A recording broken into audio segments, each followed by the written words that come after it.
Hi, I'm Matthew Pfeifer, and I'm a real estate agent in Regina, Saskatchewan. Now, I don't have kids just yet, but I'm really worried when I do, when I'm trying to put them down for a nap and they won't go to sleep, are they resisting arrest?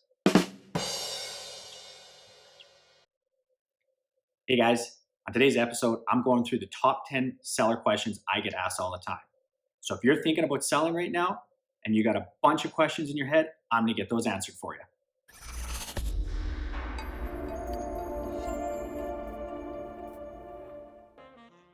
Number 10, why should you use a real estate agent? You think this would be the number one question? It's actually not. Most of the time when I sit down with a seller, they've already made the decision they're going to list with a real estate agent.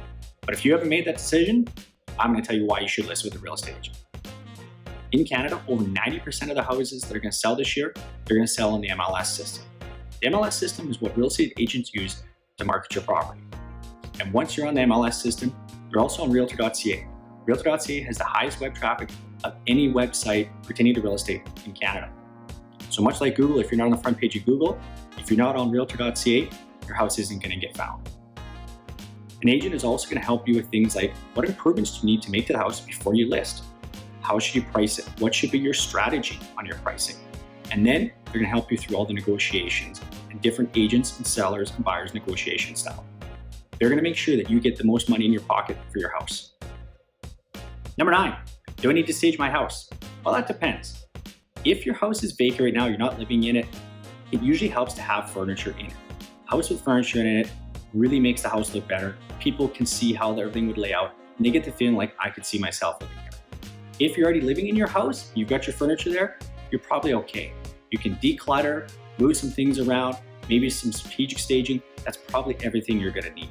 But staging can get very expensive, so you're gonna wanna weigh the pros and cons of how much is it gonna make your house look better versus how much is it gonna cost you to stage that house. Number 8, what improvements do I need to make to my house? This question could have been a lot higher on the list if it wasn't the fact I've got a lot of really good questions coming after this, but it's something that sellers often ask me. The answer is, it kind of depends.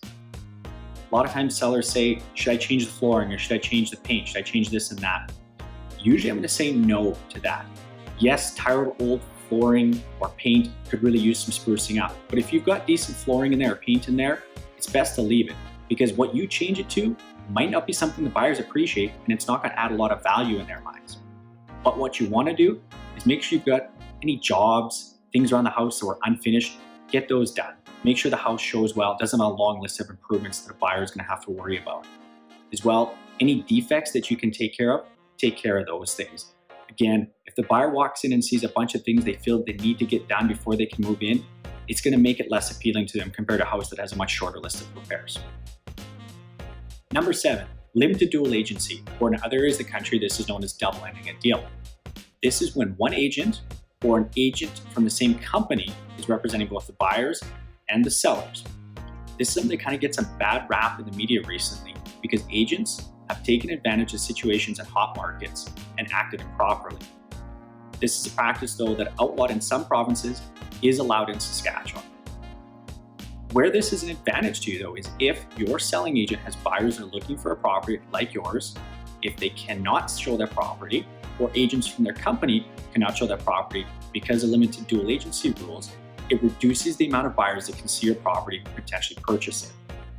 Quality agents are going to be able to navigate these challenges and help buyers and sellers come to the fairest deal between the two parties. Number 6, when should I list my property? I get asked this a lot. When should I list my property? When's the best time to list it? Give them the same answer all the time. It's when is the right situation for you. It's almost impossible to time the market. There are fluctuations though. When the weather is warm, you're going to see more buyers out. When the weather is cooler, you're often going to see less buyers. We're very cyclical in our market in Saskatchewan. The spring market, you're going to see lots of buyers out, but you also see lots of listings out. So you have more competition then. In the cooler months, December when it's minus 30, there's less listings, but those buyers are looking out minus 30 when there's lots of snow, they're very motivated to buy. So it really depends on what situation is right for you. Number 5, what happens when you get a showing request? You want to make that house feel as presentable as possible. There's a couple of things you can do that really help you. The more presentable your house is, the more likely you're going to get an offer on it. If you're having a showing that's going to be after dark, keep the lights on. When a person drives up to the house and the lights are on, it feels so much more welcome. If you can have the TV on, some music playing, it's gonna make it feel more like home.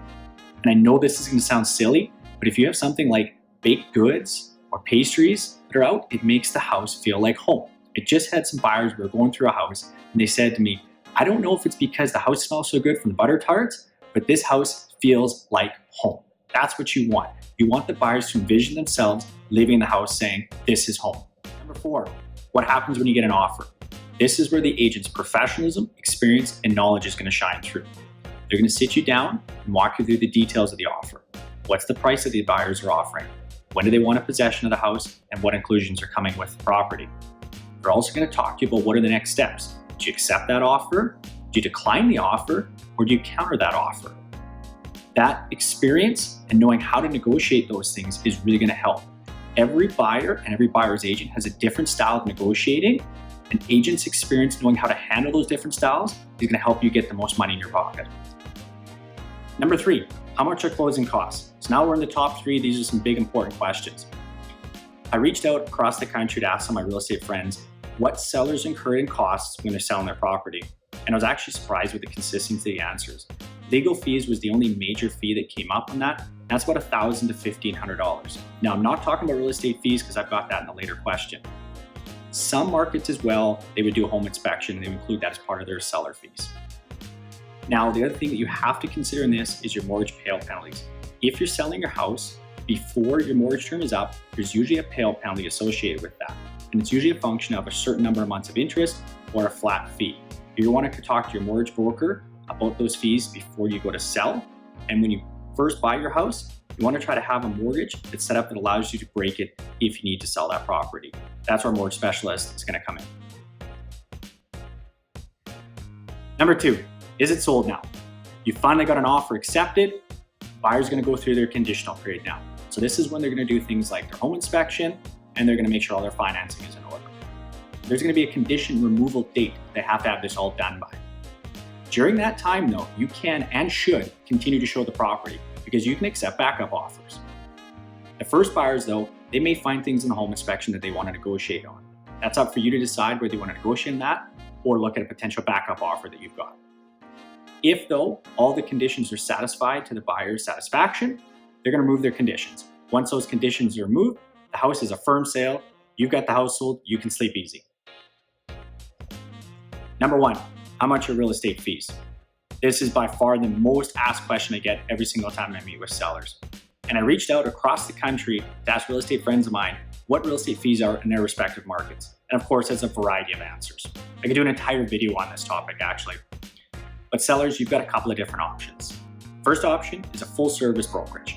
Usually you're going to be about 4 to 5% is your real estate fees for that. Now included with that, you're going to have a comprehensive marketing plan and strategy. They're going to help you out with pricing. They're going to have access to professional photographers and stagers, maybe even a moving service. Those agents are going to be with you from the very beginning to the very end. Your next option is what we call your discount brokerages. Those are usually about 2 to 4%. They usually don't offer the same level of service, whether it's photographer, moving services, things like that. Your last option is your do-it-yourself option. This is more your for sale by owner type thing. Some of these brokerages still have access to the MLS system, but not all of them do. You're going to be doing your own marketing, your own showings, your own photos, those types of things. All these options can and are successful. You need to choose which option is right for you. That's it, guys. That's my top 10 list of questions sellers are always asking me. If you got more questions, put them in the comments below. I'll be happy to answer them for you. If you want something specific about your market and I can't answer it for you, I can get you in touch with somebody who can. Hey guys, thanks for watching. If you like this video, hit like and subscribe here. If you've got great dad jokes, put them in the comments below. If you want to watch more videos, you can click on them right here.